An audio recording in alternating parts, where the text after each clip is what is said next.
வம்சத்தார் அக்னியும் மோசேப்பு வம்சத்தார் எப்படி இருப்பாங்க? முதல்ல பசங்க சொல்லுங்க. யாக்கோபு வம்சத்தார் அக்னியும் யோசேப்பு வம்சத்தார் அக்னியும் இருப்பார்கள். அக்னி ஜுவாலியமா என்ன பண்ணாங்க? இருப்பாங்க. கர்த்தருடைய வல்லமை, கர்த்தருடைய மகிமை, அவருடைய கிருபை ஒவ்வொரு மீது இறங்கும்படியாக நாம் அக்னியை போல எழும்பி பிரகாசிக்கிறபடியாய் ஒளியை போல கர்த்தருடைய மகிமை நாம் பெற்ற பிள்ளைகளாக நாம் ஒவ்வொருவராய் இருக்க வேண்டும். ஏனென்றால் ஊழியக்காரன் மேல் அவருடைய ஆவியை ஊற்றுகிறவர் யாக்கோபு வம்சத்தார் மேல் அக்னி ஜுவாலியமாய் இருக்கிறார்கள் என்று சொல்லி வசனம் சொல்கிறது. அப்படியா நாம் ஒவ்வொருவரும் அவருக்காக அக்னி ஜுவாலியாக எழும்பி பிரகாசிக்கிறவர்களாக, அவருக்காக ஜீவிக்கிறவர்களாக, அவருக்காக உழைக்கிறவர்களாக இருக்க வேண்டும். கிறிஸ்துக்கு பிரியமானவர்களே, அப்படி இருக்கும் பொழுதுதான் நம்ம அக்னி ஜுவாலியாக அபிஷேகப்பட்ட பிள்ளைகளாக, நிரந்தரமான அவருக்காக ஜீவிக்கிற பிள்ளைகளாக கர்த்தர் நம்மை ஒவ்வொருவரையும் உயர்த்த அவர் கிருபையா இருக்கிறார். வசனம் அருமையாய் சொல்லுகிறது. ஒவ்வொரு வசனமும் இந்த தினத்தில ஆவியானவரை நாம் பெற்றுக்கொள்ள வேண்டும். எழுதி பிரகாசி ஒளி வந்தது. தூங்கக்கூடாதுங்க. கிறிஸ்து பிள்ளைகள் அனலமின்றி குளிரமின்றி இருக்கக்கூடாது. அக்னி ஜுவாலை போல இருக்க வேண்டும். உங்களை பார்த்தா இவர் கிறிஸ்துவ பிள்ளைகள், கடவுளுக்காக ஜீவிக்கிறவர்கள் சொல்ல வேண்டும். ஜெபம் செய்யும் பொழுது வல்லமை இறங்கி வர வேண்டும். ஒரு மனிதன் நம்மளை போல பாடுள்ள மனிதன் இருக்கிறான் வேதத்துல. அந்த மனிதன் ஜெபித்தான். அக்னி புறப்பட்டு வந்தது. அக்னி புறப்பட்டு வந்து பட்சித்தது எல்லாவற்றையும். அநேக மக்கள் ஜெபித்தார்கள், வேண்டினார்கள் அவருடைய தேவனை. அப்பொழுது பலிபீடத்துல கிரிகள் செய்யவில்லை. ஆனால் நம்மளை போல பாடுள்ள மனுஷனா இருந்து எலியா கருத்தா ஜெபித்தால் அப்பொழுது பலிபீடத்தை வந்து ஆண்டவர் பட்சித்தார். அக்னியாக ஜுவாலையாக அங்க எரித்து போட்டார். அப்படியாய் நம்முடைய ஊழியக்காரன் மேல் அக்னி ஜுவாலிகளாக அபிஷேகப்பட்ட பிள்ளைகளாக நாம் ஒவ்வொருவரும் இருக்க வேண்டும். இந்த தினத்துல வாசிக்கிற ஒவ்வொரு பகுதியை நாம் பார்க்க வேண்டும் சொன்னா நாம் எல்லாருமே அக்னி ஜுவாலியாய் பிள்ளைகளாக இருக்க வேண்டும். கிறிஸ்துவுக்கு பிரியமானவர்களே, இன்னொரு வசனத்தை நாம் வாசிப்போம். எசேக்கியேல் 36:26. எசேக்கியேல் 36:26 வசனங்கள் நாம் வாசிப்போம். உங்களுக்கு நவமான இருதயங்களை கொடுத்தேன், உங்களுக்கு புதிதான ஆவியை கட்டளையிட்டு உங்கள் மாம்சத்தை எடுத்து போட்டு சதையான இருதயத்தை நமக்கு கொடுக்கிறான். முதலாவது வசனம் மறுபடியும் வாசிங்க. உங்களுக்கு நவமான இருதயத்தை கொடுத்தான். அதாவது கல்லான இருதயத்தை எடுத்து போட்டான், சதையான இருதயத்தை நமக்கு கொடுத்தான். ஏனென்றால் உலகம் முழுவதும் நீ ஆதாயப்படுத்தினாலும் உனக்கு உன் ஆத்மாவை நஷ்டப்படுத்தினவனுக்கு என்ன லாபம்? உலகம் முழுவதும் ஆதாயப்படுத்தினாலும் உன் ஆத்மா கெட்டு போன உனக்கு என்ன லாபம்? அவர் சொல்லுகிறார், மகனே உன் நெஞ்சு எனக்கு தாராயும். இந்த உலகத்துல எனக்கு இடமே இல்ல, எனக்கு இடமே இல்லை. நரிகளுக்கு குழிகள் உண்டு, ஆகாய பறவைகளுக்கு கூடுகள் உண்டு, மனுஷகுமாரனுக்கோ தலை சாய்க்க இடமில்லை. நான் தலை சாய்க்க வேண்டும் என்று சொன்னான். உன் இருதயம் நவமான இருதயம், சதையான இருதயத்தை ஆண்டவர் நம்மளுக்கு கொடுக்கிறார். நம் இருதயத்தில அவர் வாசம் செய்ய வேண்டும். இந்த வாசம் செய்கிற இருதயமாக இருதயம் இருக்க வேண்டும். கிறிஸ்துவுக்கு பிரியமானவர்களே, வாசிக்க வாசிக்க வசனத்தை வாசிக்க வாசிக்க தன் இருதயத்திலோடு பேசுகிற தேவனாகிய கர்த்தர் அவர் பேசுவார். இந்த தினத்துல அவர் கொடுக்க வாக்குத்தத்தம் சொன்னா, எழுப்பி நாம் என்ன பண்ணோம்? பிரகாசிக்கணும். இந்த காதலுக்கு மாத்திரமல்ல, சிறுநமருக்கு மாத்திரமல்ல, மதுரமேட்டுக்கு மாத்திரமல்ல, உலகத்தின் முடிவு வரைந்த சகல நாட்களில் நான் உங்களோடு கூட இருப்பேன். என்னுடைய பிள்ளைகளாக இருக்கிறீர்கள். நான் உங்களை அபிஷேகம் பண்ண வைத்திருக்கிறேன், உங்களை மகிமையாக நடத்தியிருக்கிறேன். எனக்காக நீங்க என்ன செய்தீர்கள் என்று கேட்பான். ஆண்டவரே, உனக்காக நான் ஓடுகிறேன், உனக்காக நான் ஜீவிக்கிறேன், உன்னுடைய பணிகளை நான் செய்யறேன், உன்னுடைய ஊழியத்தை செய்யறேன் என்று நாம் ஒவ்வொருவரும் என்ன பண்ணோம்? எல்லா வேலையிலும் படுக்கும் பொழுது, எழுந்திருக்கும் பொழுது, நடக்கும் பொழுது, உட்காரும் பொழுது என் தேவனுடைய வசனத்தை தியானித்துக் கொண்டே இருக்க வேண்டும். அல்ல, அவரை துதித்துக் கொண்டே இருக்க வேண்டும், அவரை மகிழ்ப்படுத்திக் கொண்டே இருக்க வேண்டும். அப்பொழுது தேவ ஆவியானவர் உன் இருதயத்தில் தங்குவார், நவமான இருதயத்தை கொடுப்பார், சதையான இருதயத்தை கொடுப்பார். என் தேவன் என்னுடைய பிள்ளை, என் தேவன் என்னுடைய பிள்ளை, நான் தேவனாக இருந்து அவன் இருதயத்தில் நான் குடியிருப்பேன் என்று சொல்லுவார். குடியிருக்கிற இதயமாக நாம் அந்த குடியிருக்கிற இதயமாக நாம் இருக்கும் போதுதான் எழுதி பிரகாசிக்கிற ஒளியை கர்த்தர் கொடுப்பார். அவர் மகிமை நம்ம என்ன பண்ணார்? ஊற்றுவார். மாம்சமான யாவரும் என் ஆவியை நான் ஊற்றுவேன். இந்த உலகத்தில் முடிவு வரும் சகல நாட்களில் நான் உங்களோடு கூட இருப்பேன். என்னை அன்றி ஒருவரும் பிதாவிடத்தில் வர முடியாது. ஏனென்றால் சோர்ந்து போகிறவனுக்கு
சிறு கூட்டமாய் தேவாலயத்தில் நம்ம சமூகத்தில் அப்பா பிதாவை துதிக்கிற ஒரு புத்திர சுவாத்தின் ஆவியங்களை கொடுத்து, அப்பா பிதாவை நம்மை கூப்பிடுகிற அதிகாரத்தை கொடுத்தவர் நமக்கு ஸ்தோத்திரம் ஆண்டவரே.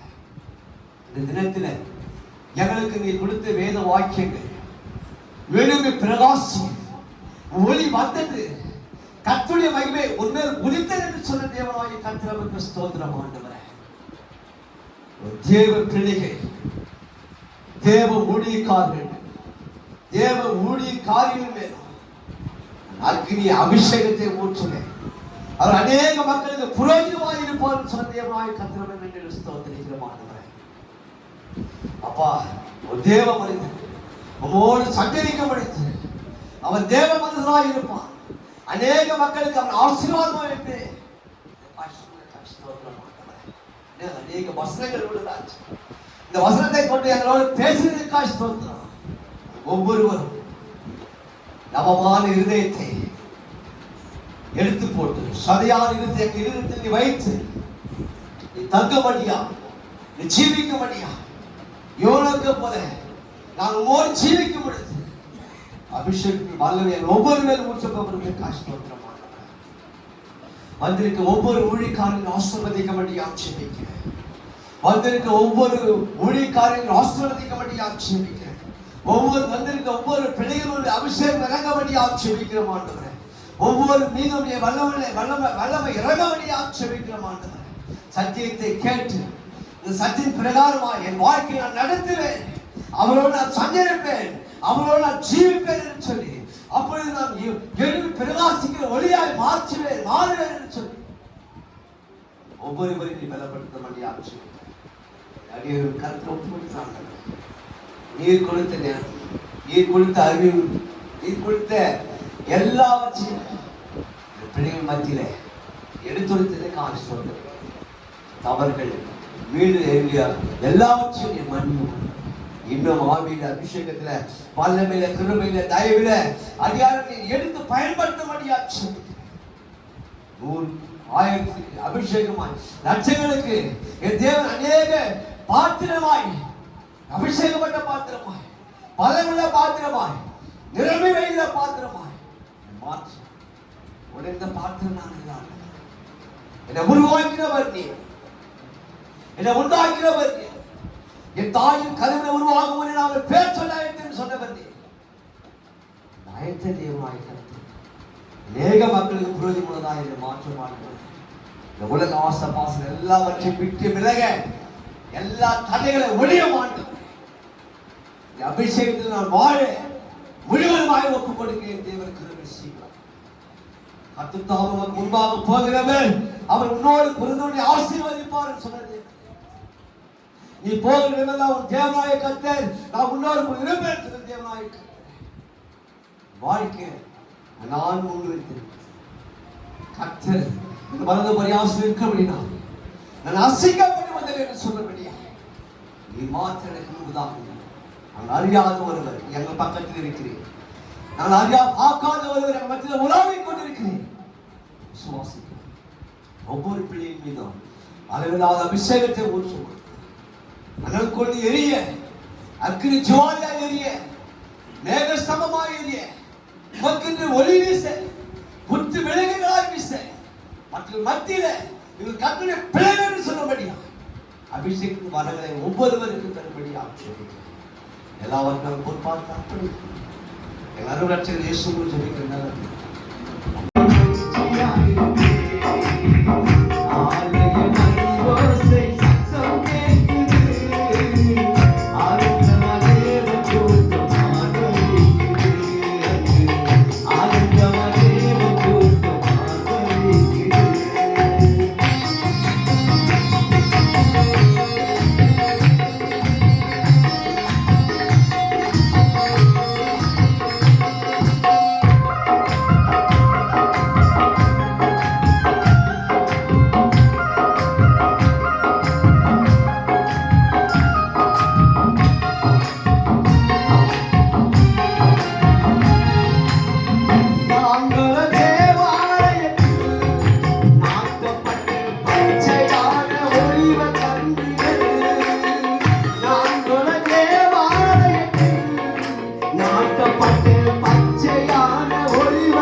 கர்த்தாவே, என் இருதயம் இருமாப்புள்ளதல்ல, என் கண்கள் மேட்டுமை உள்ளவையும் அல்ல. பெரிய காரியங்களிலும் எனக்கு மிஞ்சின கருமங்களிலும் நான் தலையிடுவதில்லை.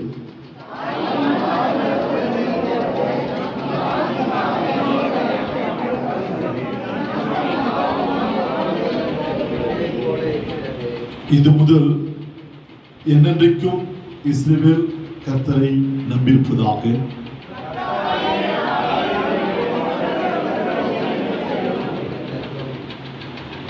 கர்த்தாவே தாவீதையும் அவருடைய சகல உபத்திரவத்தையும் நினைத்தவர்களும் அவன் நான் கர்த்தருக்கு ஒரு இடத்தையும் யாக்கோபின் பலவருக்கு ஒரு வாசஸ்தலத்தையும் காண மட்டும்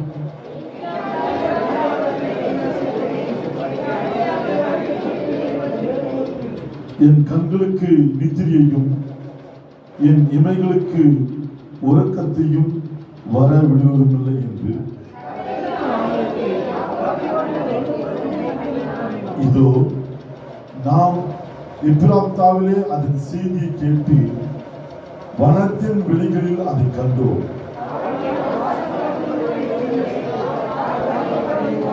கர்த்தாவே, உமது வல்லமை விளங்கும் பெற்றியுடன் நீர் உமது தாபர ஸ்தலத்திற்குள் எழுந்தருளும்.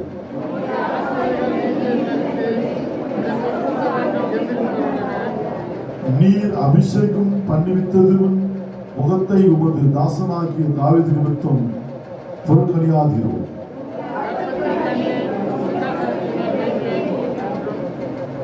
உன் குமாரர் என் உடன்படிக்கையையும் நான் போதிக்கும் என் சாட்சிகளையும் காத்து நடந்தால் அவர்கள் குமாரரும் என்றென்றைக்கும் உன் சிங்காசனத்தில் வீற்றிருப்பார்கள் என்றும் கர்த்தர் தாவீதுக்கு உண்மையாய் ஆணையிட்டார்.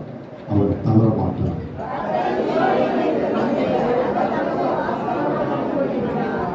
இது என்றென்றைக்கும் நான் தங்கும் இடம். இதை நான் விரும்பினபடியால் இங்கே வாசம் பண்ணுவேன்.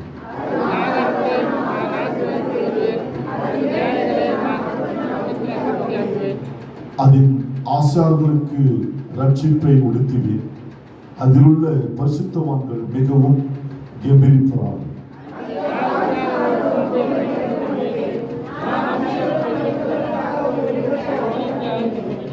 அவன் சத்துருக்களுக்கு வெட்கத்தை உடுத்துவான். அவன் மீதிலோ அவன் கிரீடம் பூக்கும் என்றார் என்பது நாம் அனைவரும். பரலோக பிதாவே, இந்த அதிகார வேலைக்காய் உங்களை நன்றியோடு துதிக்கிறோம், ஸ்தோத்திரிக்கிறோம். மீண்டுமாய் எங்களுடைய நாட்களிலே ஒரு நாளாய் ஆண்டவரே ஆயுசு நாளை நீர் கூட்டி தந்திலே உங்களுக்கு நன்றி செலுத்துகிறோம். எங்களுக்காக பிற்கப்பட்டவுடைய சரீரத்திலேயும் எங்களுக்காக சிந்தப்பட்டவுடைய ரத்தத்திலேயும் நாங்கள் பங்கு பெறும்படியாய் நீர் எங்களை அழைத்தீரோ உங்களுக்கு நன்றி செலுத்துகிறோம். உம்முடைய சரீரம், உம்முடைய ரத்தம், அன்பின் விருந்தான் நீர் கொடுத்த இந்த அன்பின் விருந்தில் நாங்கள் பங்கு பெற்று நித்திய காலம் வரைக்கும் நாங்கள் வாழ்ந்து நித்திய ஜீவனை நாங்கள் பெற்றுக்கொள்கிற ஆன்மாக்களாக நீரை மாற்றோம். நாங்கள் உம்மோடும் நீர் எங்களோடும் சஞ்சரிக்க நீர் எங்களுக்காய் கொடுத்த அன்பின் விருந்துக்காய் உங்களுக்கு நன்றி செலுத்துகிறோம். இது எங்களுடைய பாவத்துக்காக, எங்களுடைய மீறுதலுக்காக கொடுக்கப்பட்ட சரீரம் உடைய ரத்தம். நாங்கள் ருசிக்காக அல்ல, பசிக்காக அல்ல, கிறிஸ்து உண்மையாகவே எங்கள் மீது கூர்ந்திருக்கிற அன்பின் நிமித்தமாக கொடுக்கப்பட்ட அன்பின் அடையாளமாக, அன்பின் ஆண்டவரை விருந்தாக நாங்கள் கருதி கழுபடியாக கிருபை செய்வதாக. நாங்கள் கைவிடவில்லை என்று சொன்னால் எங்களுக்குள்ளே ஜீவனில்லை என்று சொல்லி வேத வசனங்களை வாசிக்கிறோம். வண்ணமாகவே உங்களுடைய ஜீவன் எங்களுக்குள்ளாக தங்கியிருக்க நாங்கள் கையில் கிருபை செய்வதாக. தொடர்ந்து உங்களுடைய பிரசன்னம் எங்கள் அனைவரோடு கூட இருந்து வழிநடத்த வேண்டுமாய் கிறிஸ்துவின் வாயிலாக வேண்டிக் கொள்கிறோம் எங்கள் நல்ல பிதாவே. இயேசு காட்டி கொடுக்கப்பட்ட அந்த நாளிலே அப்பத்தில் எடுத்து ஆசீர்வதித்து அதை பிட்டு வாங்கி புசியுங்கள், இது உங்களுக்காக பிற்கப்படுகிற சரீரமாக இருக்கிறது. அவர் அந்தபடியே பாத்திரத்தை எடுத்து ஸ்தோத்திரம் பண்ணி, இந்த பாத்திரம் இந்த நாளாகிய புதிய உடன்படிக்கைக்கு ஏற்றமாக இருக்கிறது. என்னை பாடுபடுவதெல்லாம் என்னை நினைவு கூறும்படி இதை செய்கிறேன் என்றார். அவ்வண்ணமாகவே அவரை நாம் நினைவு கூறும்படியாக அவருடைய சரீரத்திலேயும் அவருடைய இரத்தத்திலேயும் நாம் பகிர்வோம். கர்த்தர் நம்மோடு கூட இருப்பதாக. ஆமென்.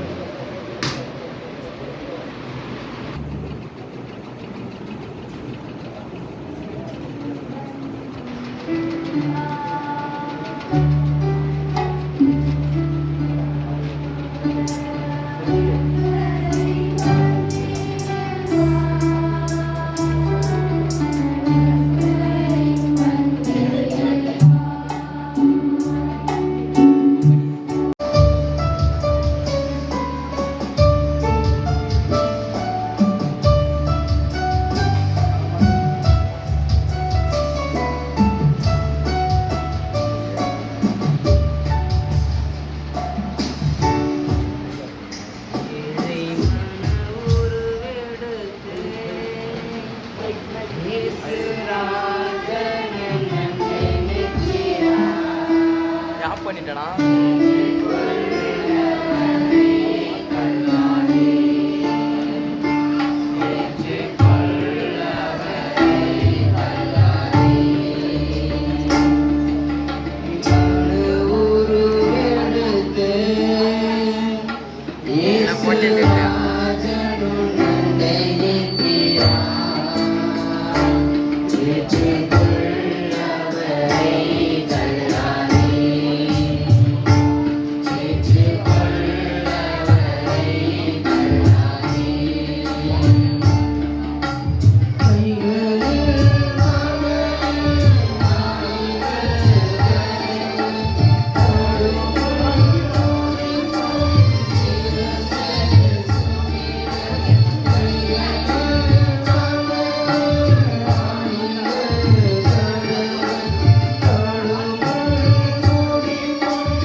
தயவாய்